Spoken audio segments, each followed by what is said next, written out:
የአሚር ታሪክ፣ የምኞትና የስንፍና ዘሮች። መቼም ቢሆን እንዲህ ተሰምቶህ ያውቃል? ትልቅ ነገር ማሳካት ትፈልጋለህ፣ ስለ ስኬት ታልማለህ፣ የተሻለ ህይወትን ትመኛለህ።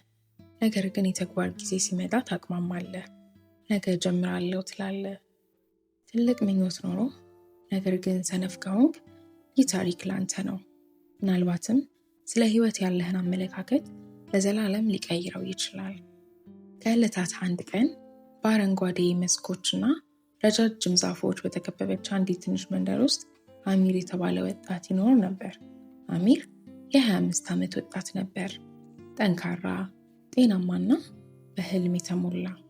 ለጓደኞቹ ሁል ጊዜ እንዲህ ይላቸው ነበር፣ አንድ ቀን በዚህ መንደር ውስጥ ትልቁ ባለ ሀብት ገበሬ ይሆናለሁ።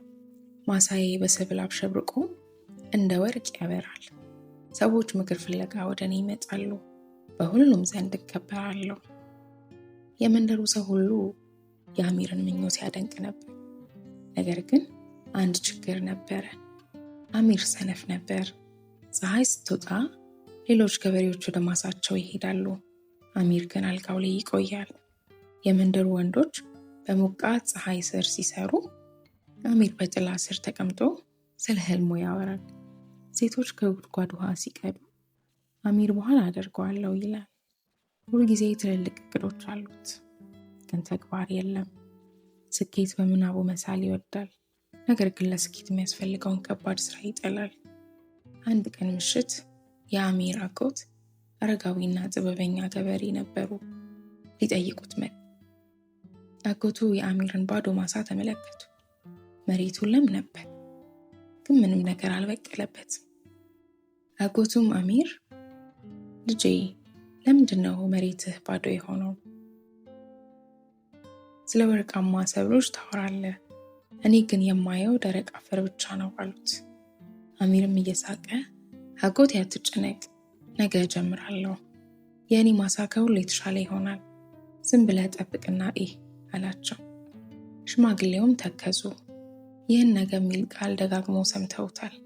ስለዚህ ለአሚር ትምህርት ሊሰጡት ወሰኑ። አጎቱ ከኪሳቸው 2 ትናንሽ ከረጢቶች አወጡ። በውስጣቸው 2 የተለያዩ ዘሮች ነበሩ። ለአሚር ሰጡትና እንዲህ አሉት፣ እነዚህ ተራ ዘሮች አይደሉም፣ አስማታዊ ዘሮች ናቸው። የመጀመሪያው የምኞት ዘር ነው። ከተከልከውና በየቀኑ ውሃ ካጠጣኸው ፍሬ፣ ጥላና ሀብት የሚሰጥ ትልቅ ዛፍ ይሆናል። ሁለተኛው ደግሞ የስንፍና ዘር ነው። ከተከልከው በፍጥነት ይበቅላል፣ ነገር ግን በማሳ ላይ ሁሉ አረም ያሰራጫል፣ ሌላውን ነገር ሁሉ ያጠፋል። አሁን አሚር 2ቱም ዘሮች በእጅህ ናቸው። የማሳህና የህይወትህን የወደፊት ዕጣ ፈንታ የሚወስነው የትኛውን እንደምትንከባከብ ነው አሉት። አሚር 2ቱን ዘሮች ተመለከተ። አንዱ ለምኞት፣ አንዱ ለስንፍና። በእርግጥ የምኞት ዘሩን እተክላለሁ፣ ስኬትን እፈልጋለሁ ብሎ አሰበ። ነገር ግን ጠዋት ሲነጋ አሚር ድካም ተሰማው። ነገ እተክለዋለሁ አለ። ቀናት አለፉ። በመጨረሻም በመሰላቸት 2ቱንም ዘሮች ተከላቸው። ምን እንደሚፈጠር እናያለን ብሎ ብንከባከባቸውም ባልንከባከባቸውም ችግር የለውም ብሎ ራሱን አሳመነ። ሳምንታት አለፉ። አሚር ስለ ዘሮቹ ረሳ። ቀኑን በመተኛት ወሬ በማውራትና ስለ ስኬት በማለም ያሳልፍ ነበር። አንድ ቀን ወደ ማሳው ሲሄድ ደነገጠ። የስንፍናው ዘር በፍጥነት በቅሏል። ወፍራም አረሞች አፈሩን አልብሰው በየቦታው ተስፋፍተው መሬቱን አንቅሮታል። የምኞት ዘር ግን እንክብካቤ ስላላገኘ ደክሞ ቀንጭሮና ሊሞት ተቃርቦ ነበር። የአሚር ህልም ወደ ቅዠት እየተቀየረ ነበር። አጎቱ ተመልሰው መጡና ማሳውን አዩ። እንዲህም አሉት፣ አሚር ማሳህን ተመልከት፣ ይህ ህይወት ነው። ምኞት እንደ አንዲት ትንሽ ዘር ናት። እንክብካቤ፣ ጥረትና የየቀን ተግባር ትፈልጋለች። ያለ ስራ ትሞታለች። ስንፍና በራሱ ይበቅላል፣ በፍጥነት ይስፋፋል፣ በየመንገዱ ያለውን ሁሉ ያጠፋል። ልጄ አንተ ታላቅ መሆን ትፈልግ ነበር፣ ነገር ግን ስንፍና ቀድሞ የወደፊት ተስፋን ዘርጓል። አሚር በጉልበቱ ተንበረከከ። እየሞተ ያለውን የምኞት ዘር ነካው። አይኖቹን በእንባ ተሞሉ። ለመጀመሪያ ጊዜ እውነቱን ተያዘ። ህልም ብቻውን በቂ አይደለም። ተግባር ብቻ ህልምን በህይወት የሚያቆየው። በዚያች ሌሊት አሚር ሊተኛ አልቻለም።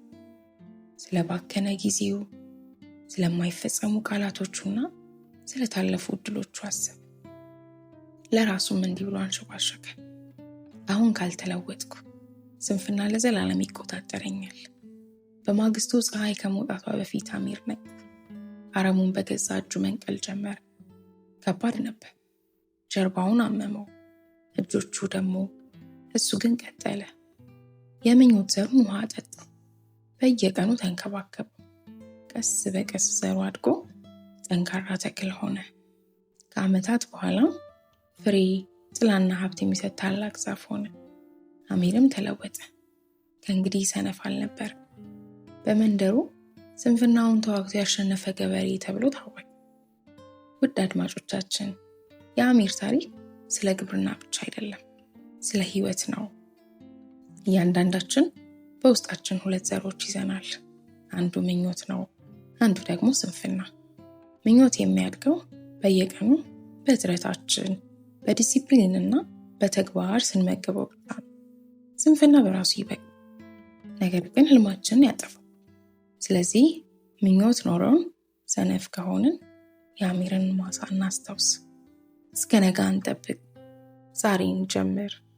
ምኞታችን ውሃ እናጠጣው፣ የስንፍናን አረምም እንንቀል። ምክንያቱም በቆየን ቁጥር ህልማችን ይበልጥ እየሞተ ይሄዳል።